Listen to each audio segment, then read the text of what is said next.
Film के start में हमें 1980 साल दिखाया जाता है, जिसमें डॉक्टर हैनिबल लेक्टर एक म्यूजिकल परफॉर्मेंस देख रहा होता है। अगले ही सीन में डॉक्टर लेक्टर अपने म्यूजिकल गेस्ट के लिए एक डिनर पार्टी अरेंज करता है, जहां एक औरत लेक्टर को कहती है कि खाना तुमने बहुत अच्छा बनाया, कैसे बना लिया। जिस पर लेक्टर कहता है कि अगर मैंने अपना सीक्रेट बता दिया तो तुम खाना नहीं खाओगी। पार्टी खत्म होने के बाद लेक्टर के घर में FBI एजेंट बिल ग्रैहम आता है, जो कि काफी क्लेवर एजेंट होता है। वो लेक्टर के साथ एक सीरियल किलर के केस पर काम कर रहा होता है, जो लोगों को मारकर उनके बॉडी पार्ट्स निकाल लिया करता था। वो ये बात लेक्टर को बताता है कि जरूर ये सीरियल किलर एक कैनिबल होगा, जो लोगों को मारकर उनके बॉडी पार्ट्स खा लेता होगा। ये बात सुनकर लेक्टर कहता है कि वो खाना खाने के बाद ही उससे आगे बात करेगा। जब लेक्टर वहाँ से जाता है तो ग्रैहम की नजर एक बुक पर पड़ती है, जिसे वो खोलता है तो उस पर इंसान का गोश्त बनाने की रेसिपी लिखी होती है, जिसे देखकर वो समझ जाता है कि वो सीरियल किलर और कोई नहीं बल्कि लेक्टर ही है। और तभी लेक्टर उस पर हमला कर देता है और एक चाकू उसके पेट में डाल देता है। ग्रैहम फौरन से गन निकालता है और उस पर फायर करता है, जिससे लेक्टर बेहोश हो जाता है और पकड़ा जाता है। ये खबर चारों तरफ फैल जाती है कि डिटेक्टिव ग्राहम ने हैनिबल लेक्टर को पकड़ा है। ये कहानी हमें कुछ साल बाद की दिखाई जाती है। एक स्पेशल एजेंट जैक ब्रोफोर्ड उसके घर आता है और उसे एक सीरियल किलर के बारे में बताता है, जिसने 2 फैमिलीज को मारा होता है। FBI ने सीरियल किलर का नाम टूथ फेरी रखा होता है, जो अपने विक्टिम्स की आंखें निकाल लिया करता है और उसके दांत काफी शार्प होते हैं, जिससे वो उन्हें खाता है। ब्रोफोर्ड यहाँ ग्रैहम से मदद मांगने आया होता है ताकि वो इन्वेस्टिगेशन करके टूथ फेरी को पकड़ सके, क्योंकि सिर्फ वही था जो उसको पकड़ सकता था। ग्रैहम ये सब सुनता है और उसकी हेल्प के लिए राजी हो जाता है। वो अपनी वाइफ को कहता है कि वो सिर्फ इन्वेस्टिगेशन में उनकी हेल्प करेगा और वापस आ जाएगा। अगले दिन ग्रैहम फैमिली के घर जाता है, जो टूथ फेरी के पहले विक्टिम थे, और वो वहाँ के सारे आईने टूटे हुए देखता है। इससे उसे ये साबित हो जाता है कि टूथ फेरी एक बदसूरत इंसान था, जिसे इतना चेहरा देखना बिल्कुल भी पसंद नहीं था। उसके बाद बेड देखता है जहाँ पर काफी खून होता है, जिससे उसे पता चलता है कि उसने मिस्टर लीड का गला काटा था और मिसेस लीड को गोली मारी थी। इसके बाद ग्रैहम बच्चों के कमरे में जाता है। पता चलता है कि इसके बाद वो बच्चों के कमरे में आया और उनको गोली मारी और बच्चों को घसीट कर mister lead and Mrs lead के बेडरूम में ले गया और शीशे के छोटे छोटे टुकड़े उनकी आंखों में डाल दिए। अब वो ये बात ब्रोफोर्ड को बताता है और सोचने लगता है। वो मिसेस लीड की पोस्टमार्टम रिपोर्ट देखता है, जिसमें उनकी थाई पर पाउडर मिला होता है, जिसे देखकर वो समझ जाता है कि जरूर टूथ फेरी ने मिसेस लीड को टच किया होगा। उसके बाद उसने मिसेस लीड की आंखों में शीशा डाल दिया। वो मिसेस लीड का पोस्टमार्टम दोबारा से करवाता है, जिसमें उसकी आंखों के अंदरूनी हिस्से में टूथ फेरी का फिंगरप्रिंट मिला है। ग्रैहम को लाउंस नाम का एक रिपोर्टर मिलता है, जिसने उसके बारे में लेक्टर के केस में बुरी खबर छापी थी। ग्रैहम उसका कॉलर पकड़ लेता है और उसे दूर रहने के लिए कहता है। ग्रैहम बताता है कि इस कातिल को पकड़ने के लिए उसको लेक्टर की मदद चाहिए होगी, क्योंकि आज तक उसने जितने भी केस सॉल्व किए हैं डॉक्टर लेक्टर ने उसका साथ दिया था। इसके बाद ग्रैहम जेल जाता है, जिस पर लेक्टर उसे कहता है कि वो जानता है कि तुम यहाँ पर क्या करने आए हो। तुम एक सीरियल किलर को पकड़ने के लिए मुझसे हेल्प लेने आए हो। ग्राहम उसे उस केस की फाइल देता है, जिस पर लेक्टर उससे टॉन्ट मारता है और कहता है कि 1 घंटे में वो उसे सोचकर बताएगा कि उसने उसकी हेल्प करनी है या नहीं। 1 घंटे के बाद ग्राहम जब लेक्टर के पास जाता है तो वो उसे बताता है कि वो सीरियल किलर औरतों को कठपुतली की तरह समझता है और वो औरतों को चांद की चौधरी रात को मारता है, क्योंकि उसे ये चीज बहुत पसंद होती है। खून का रंग उसे बहुत काला और अच्छा दिखाई देता है। ग्रैहम ये बात सुनकर बाहर आ जाता है और वही रिपोर्टर उसकी फोटोज खींच लेता है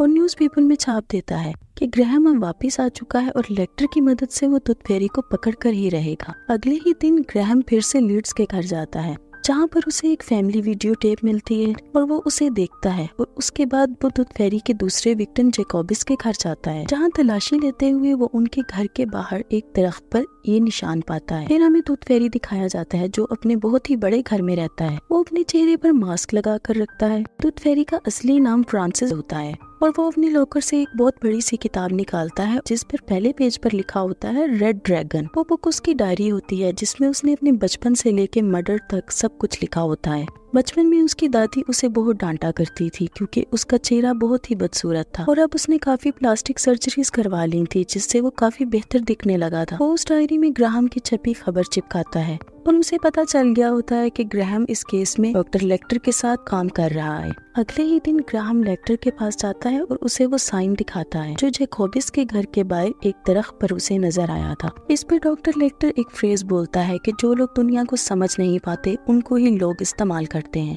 डॉक्टर लेक्टर उसको ये भी बताता है कि वो कातिल अपने काम में काफी महारत हासिल करना चाहता है। लड़कियों को मारता है, जिससे उसे लगता है कि वो रेड ड्रैगन बन जाएगा।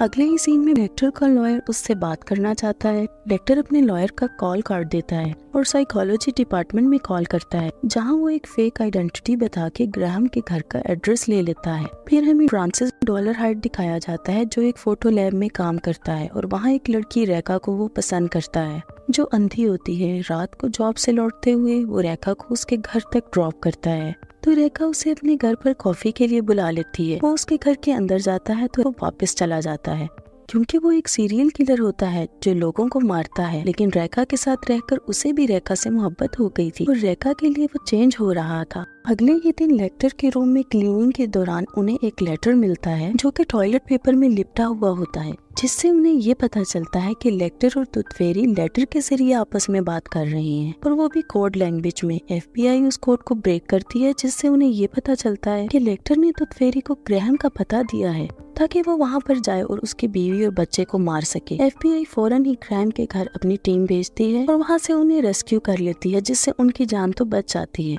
और उन्हें एक सीक्रेट प्लेस पर रखा जाता है जहाँ वो बिल्कुल सेफ होते हैं। अगले ही दिन FBI लाउंस को गिरफ्तार करती है। ग्रैहम लाउंस को एक ऑफर देता है कि अगर वो टूथ फेरी के बारे में एक बुरी खबर छापेगा तो वो उसे जाने देंगे। उसे टूथ फेरी के बारे में बुरे लफ्ज बोलने को कहता है। अगले ही दिन न्यूज़पेपर में ये खबर देखने के बाद फ्रांसिस डॉलरहाइट बहुत गुस्सा हो जाता है और वो लाउंस को किडनैप कर लेता है। वो लाउंस को अपने घर ले आता है और उसको काफी डराता है। उसको वो अपनी बॉडी पर बना हुआ रेड ड्रैगन का एक टैटू दिखाता है और उसे बताता है कि वो एक रेड ड्रैगन है। और उसके बाद वो उसे अपने विक्टिम्स की फोटो दिखाता है और उसे बताता है कि वो इसका भी यही हाल करेगा। लाउंस उससे माफी मांग रहा होता है तो वो अपने शार्प दांतों से उसका मुंह काट कर खा जाता है और उसकी बॉडी को व्हील चेयर समेत जलाकर रोड पर फेंक देता है।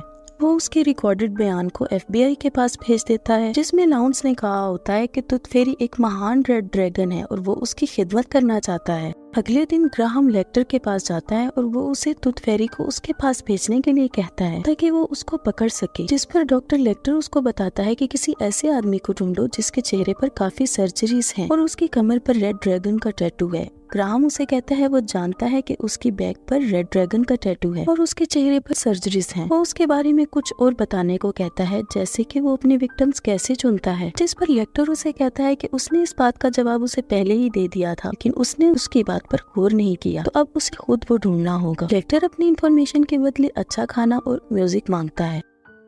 इधर फ्रांसिस डॉलरहाइट रेखा को लेकर हॉस्पिटल जाता है और रेखा उसके साथ बहुत खुश होती है और उसके घर जाती है और वो दोनों वहाँ काफी टाइम स्पेंड करते हैं। अगले ही दिन जब डॉलरहाइट उठता है तो उसके अंदर का सीरियल किलर उसे रेखा को मारने के लिए कहता है, लेकिन डॉलरहाइट को वो पसंद होती है और वो उसकी नहीं सुनता। रेखा के लिए वो अपने आप को गोली मारने वाला होता है। इसके बाद वो म्यूजियम जाता है और वहाँ पर 2 एम्प्लॉयज को मार देता है और रेड ड्रैगन की सबसे पुरानी पेंटिंग को खा जाता है।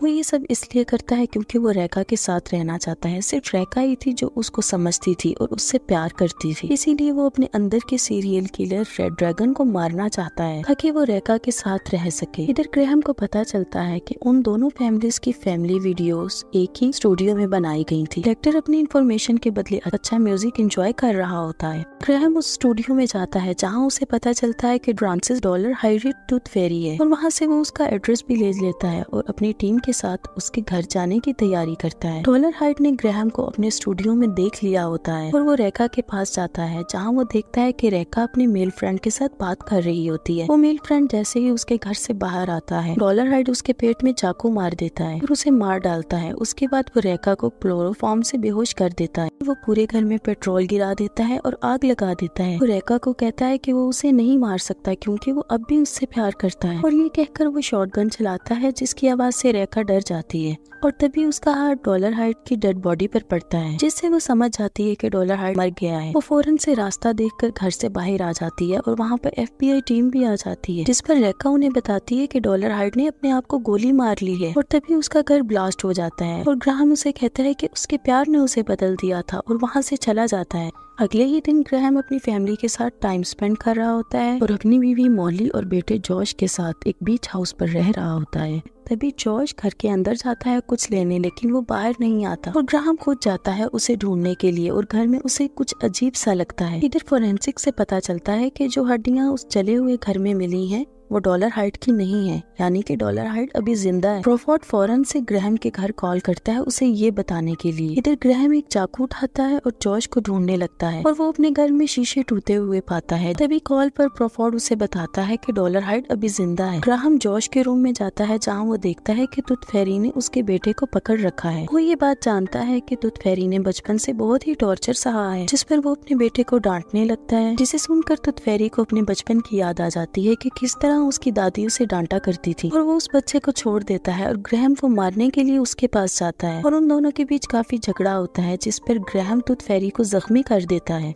और जॉश को लेकर एक दूसरे रूम में चला जाता है। तभी मॉली उन्हें ढूंढते हुए घर में आती है और टूथ फेरी उस पर गन पॉइंट करता है। तभी ग्रैहम मॉली को नीचे झुकने के लिए कहता है और वो दोनों आमने सामने हो जाते हैं और गोलियां चलाने लगते हैं, जिस पर दोनों को गोली लग जाती है और जख्मी हो जाते हैं। ग्रैहम मॉली को गन देता है और कहता है कि टूथ फेरी को मार दो। मॉली वो गन लेती है और टूथ फेरी के माथे पर शूट करती है, जिससे वो मर जाता है। इस हादसे के बाद ग्रैहम FBI से फुल रिटायरमेंट ले लेता है और अपनी फैमिली के साथ कहीं और रहने के लिए चला जाता है। डॉक्टर लेक्टर उसे एक लेटर भेजता है जिसमें उसने लिखा होता है कि वो उसे कभी ना भूले, क्योंकि उसने उसकी हेल्प की है केस सॉल्व करवाने में। जिस पर ग्रैहम ये लेटर पढ़कर समझ आता है कि जरूर लेक्टर ने टूथ फेरी को ये सब करने पर मजबूर किया होगा ताकि वो ग्रैहम की बीवी और बच्चे को मार डाले और लेक्टर ग्राहम से अपना बदला ले सके। ग्राहम जैसे ही वो लेटर पढ़ता है उसको फाड़ कर फेंक देता है। इसी के साथ कहानी एंड हो जाती है। Thank you for watching.